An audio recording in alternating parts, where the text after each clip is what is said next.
on what constitutes a good life, or I would say, what is the best path if you want to find a good life? Oh, Mr. Reynolds? Any takers? Any takers? Yes? Self-discipline. Yeah, well, I was going to say, first you have to come to know yourself. And instead of saying self-discipline, I'm going to use the word moderation. Socrates contended that a life of moderation was more conducive to a life of happiness, because the person who is always searching for more material stuff will ultimately never be satisfied. She's also a lot easier to harm. All you got to do is what? Take it away. Socrates ended... Is this your handwriting, sir? Good. I got you right.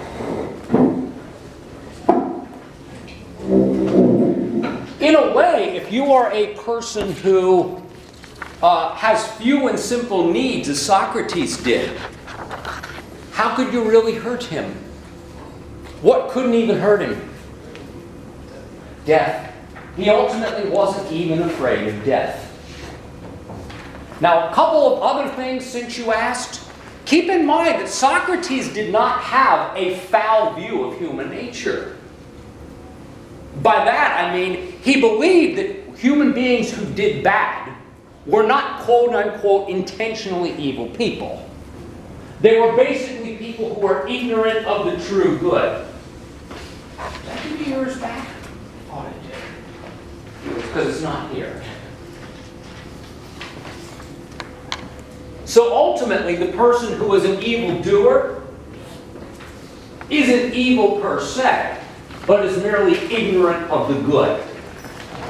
And he believed that if you truly knew the good, you couldn't but what? You couldn't but do it. If you knew the true good, you couldn't but do the good. Now, of course, that may have been a position that some of you may have had a beef with. There we go, sir. There. Found it. Did that answer your question mostly, I hope? Good, good. Now, and by the way, if you did have any more questions about Socrates, there's still more time before we shoot the first exam your way. And number two, much of what we're going to be talking about with Plato will also apply to whom? Will also apply to Socrates. Because just about everything that we believe that Socrates believed comes straight out of Plato. So insofar as many of these ideas are Platonic, they are also extrapolations of Socratic ideas, as Socrates was believed to be an informal teacher to Plato. Why do I say an informal teacher? Yeah. Remember, Socrates did not solicit pupils. They merely came to listen to him. And he wasn't really getting paid. He said, I've never claimed that I could teach virtue either. Virtue is just something that you somehow end up intuiting. But it helps if somebody points you where? In the right direction. Yeah. Someone like Socrates, for example. Now, we've collected our homework. If you chose to do the first of the homework questions, we will be discussing that one today. If you chose to do the second of the questions, we will be having the full-blown conversation about it on Friday, because that has to do with Plato's politics. Now, before we get started with Plato Part 1, I did want to talk about how the beginning part of the chapter and the moniker of Plato that you're given. What's the archetypal name that the author gives to him? Aristocles? Oh, that was his real name. The archetypal name, he says, Plato, the philosopher king. Why why is Plato given this archetypal moniker by the author? I will tell you, it's one of Plato's quote-unquote big ideas. He once made this remark: society will only operate well either when kings become philosophers or when philosophers become kings. Society will only operate well either when kings become philosophers or when philosophers become kings. He believed that the societies that he had witnessed in his lifetime were flawed societies.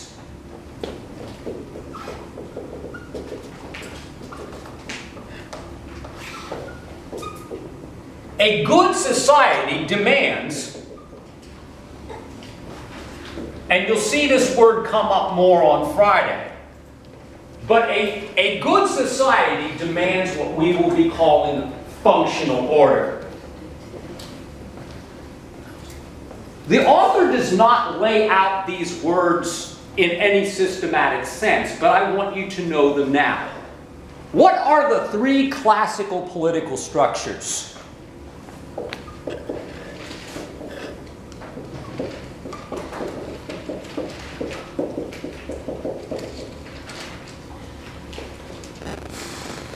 You should know at least one of them already. Shepherd. Democracy. Democracy. And by the way, it gets its name from this concept, the demos, which meant the people, but it had these negative connotations of an unruly rabble. Mr. Toberman. Monarchy. Not quite, but close.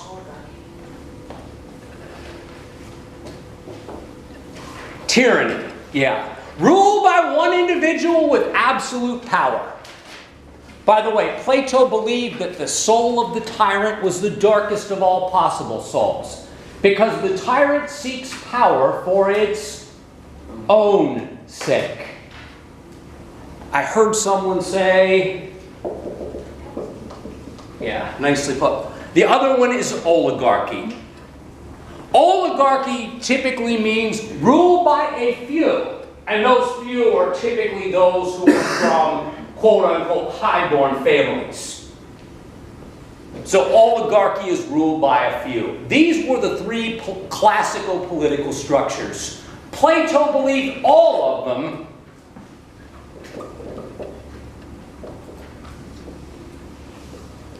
he believed that all three of them lacked functional order. And that as long as any of these three systems were in place, it had the seeds of its own demise within it. And ultimately, oligarchy would give rise to democracy. Democracy would become excessively chaotic, and people would cry out for order. They would actually ask for a tyrant, and they would get a tyrant. Eventually, the tyrant's corruption would get so bad that the people would revolt. And in its place, one of the other two structures would come back in, and guess what? There goes the cycle again. Yes? So would you say that cycle happened in America as well? Plato would say it has been happening all throughout history.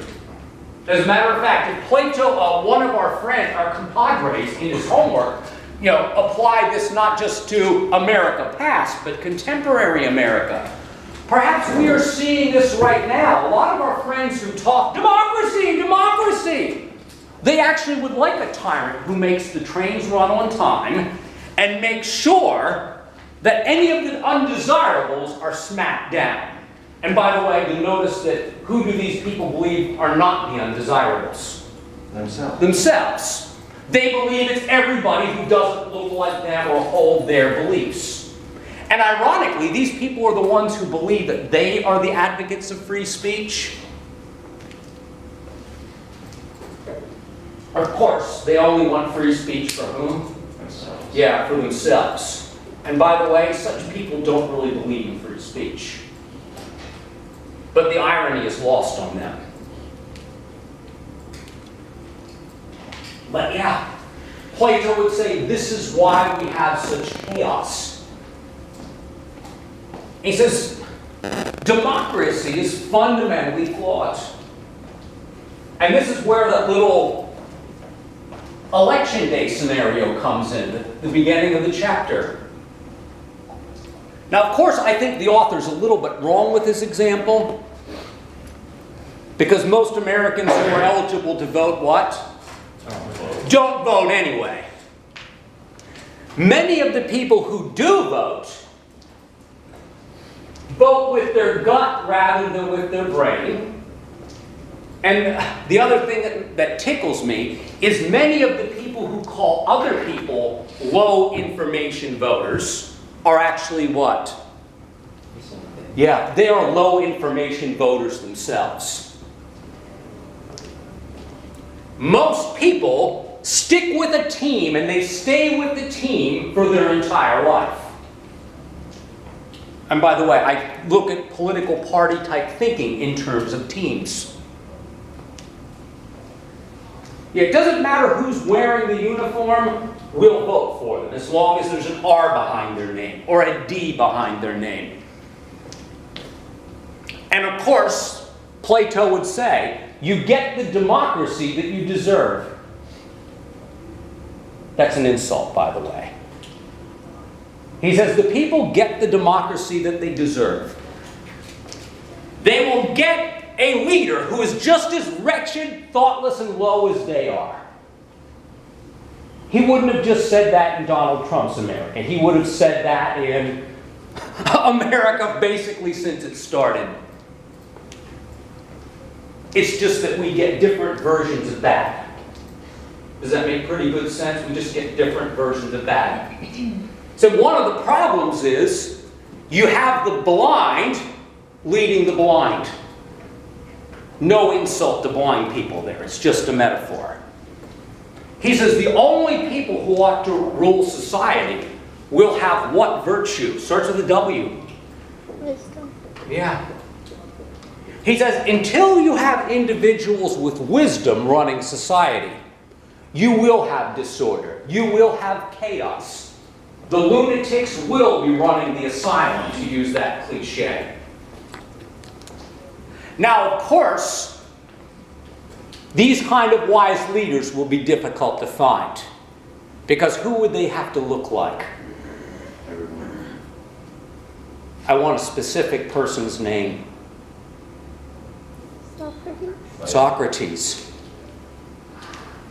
In other words, they would have to be people like Socrates.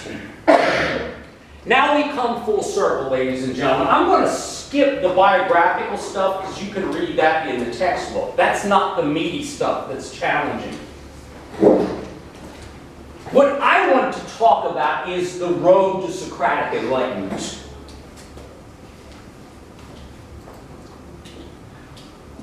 The road to Socratic enlightenment is a road that just about anybody can try to follow.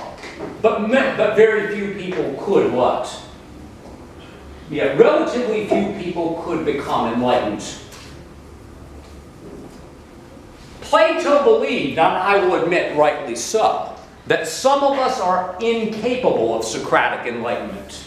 And if you think I'm talking about you folks, I'm talking about me. I am a person who is incapable of Socratic enlightenment because my soul has become too corrupt with miseducation. I'm telling the truth here. So don't think that I'm up here saying that I'm one of Plato's enlightened individuals. I'm not. I can speak of Platonic enlightenment meaningfully without being enlightened myself. I have an idea of what it would be like to be enlightened in this way. But for some reason or another, it will never happen to me. And I will talk in more detail about some of the reasons why. Now, folks, remember these words, metaphysics and epistemology. Metaphysics is the area of philosophy that is concerned with the nature of true reality. Epistemology asks the question, what is knowledge? What can be known? Plato's allegory of the cave and his divided line will give us some insight into Platonic metaphysics and Plato's divided line. And ladies and gentlemen, I have my notes, but I'd rather just talk about it, but I'll give you the picture because my drawing, you know what I'm going to say about my drawing, right? My drawing stinks. Now, previous versions of the textbook had a drawing not so different from this one. I borrowed this drawing because I am terrible with computer graphics, and like I said before, I don't draw. I lack the talent for it or whatever. It does help to have a pictorial depiction of the allegory of the cave. Why did Plato and many other teachers in the ancient world choose to use allegory as a teaching tool? This is not mentioned in the textbook. But what is the power of allegory? And if you don't like the word allegory, a similar idea is parables. What is the power of a parable?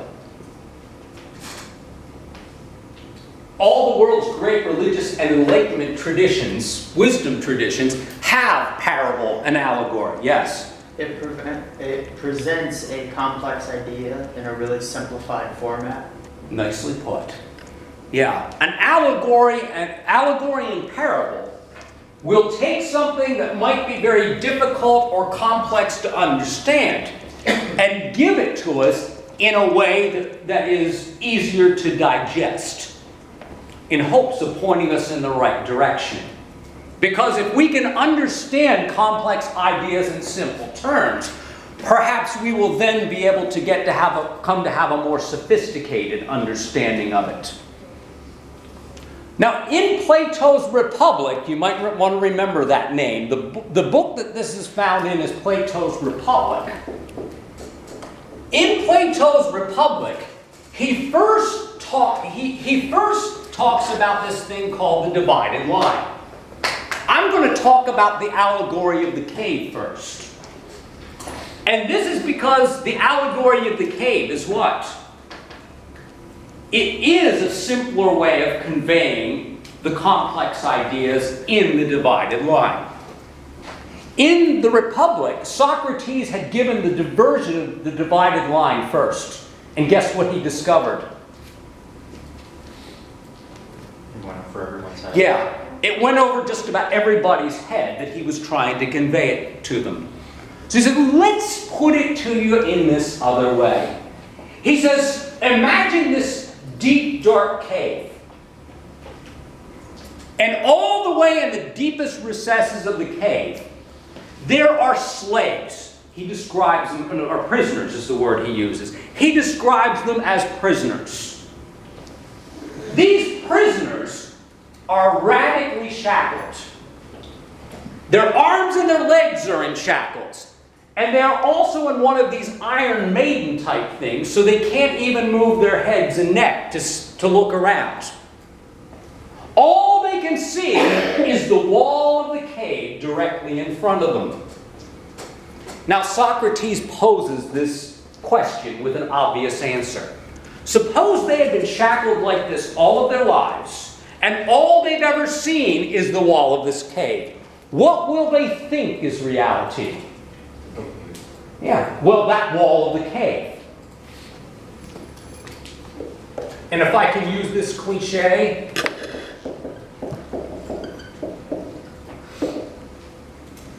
you've all heard the cliche, seeing is believing. Of course, seeing is believing, but seeing is oftentimes wrong. That's the thing that should be added to it. The thing is, they're only seeing a piece of things. But Socrates goes even further. He says, elsewhere in the cave, there are people moving about freely. They are relatively few in number compared to the prisoners. They've made a fire, and they are casting images on the wall for who to pity. Prisoners? Yeah, the prisoners. The prisoners will think that they are understanding reality, when really all they're seeing is, they're seeing images or shadows. Ladies and gentlemen, these people living in the deepest recesses of the cave, the prisoners,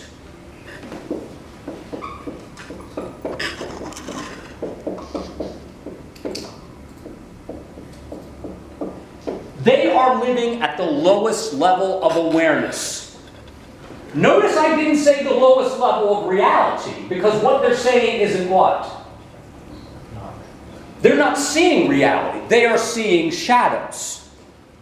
They are aware, but they are living at the lowest level of awareness. Anderson. So was Plato basically saying that's how people are? That is the way he's saying most people are. And if I can extrapolate just a tiny little bit more, most of these people are not willfully ignorant. It's because they don't know any better. And there's actually people here working to keep them what? Ignorant. Yeah, working to keep them ignorant. The people, I'm getting a little pissed off here, sorry about that. These people milling around the cave casting shadows. They think they're clever. And they might even mistake their cleverness for what? Wisdom. So this is the lowest level of awareness right here. I forget how I have it labeled in my notes. Having potty. These people right here, they're in the cave, but they're casting shadows.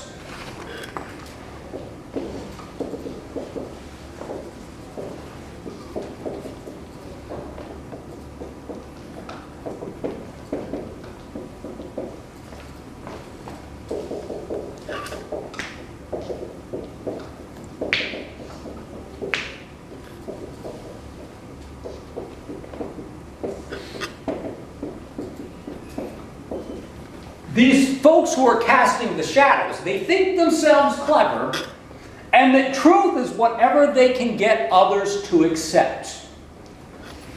Now you'll notice they are in the cave too. Take a guess what they think they are though. They think they're absolutely free. But Socrates and Plato would say they are prisoners to their ignorance too. Because the fact is, ladies and gentlemen, they probably noticed, they probably noticed that there is a brighter light coming out from above. But they'll never do what? They never try to leave. They never try to seek that brighter light.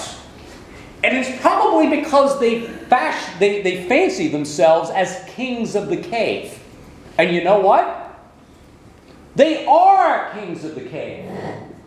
Because they can get these rubes to believe anything they want them to believe.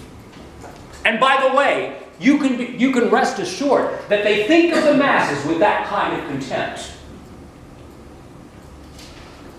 You can rest assured they're probably saying, they're such idiots, they'll believe anything we tell them. We'll mass produce this garbage and tell them that they need it to make them happy, and they'll buy it. They'll find happiness in slavery. They won't even know that they're slaves. That sounds like a line out of a science fiction movie. How many of you have seen the film They Live? It's not a great movie. It starred the now deceased wrestler, Rowdy Roddy Piper. But yeah, it was sort of a critique of this kind of society plus aliens. It's a super funny film, by the way, on a B-movie budget.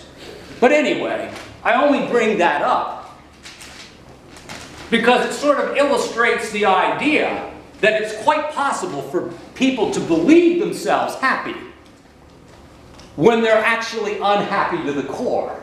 They're just not enlightened enough to know it. These people will obviously think they're happy because they've got power, they've got material possessions, and they're always able to connive ways to get more. Because they've got not the talent to do it. However, someone like Socrates or Plato would say these people might think themselves happy, but they're really not, because they place their happiness in temporal things. They place their belief that what is true is to be found merely in appearance, rather than in absolute and eternal things. Now, point B, ladies and gentlemen, would be the person trying to make her way out of the cave. This is the way Socrates describes it in Republic.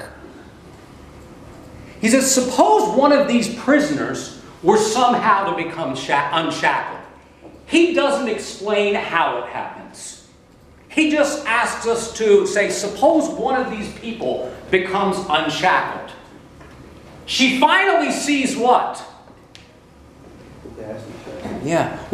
That the wall's not all there is. She sees that there's a fire back here and people casting shadows. So all of this right here is baloney. But she also sees this much brighter light.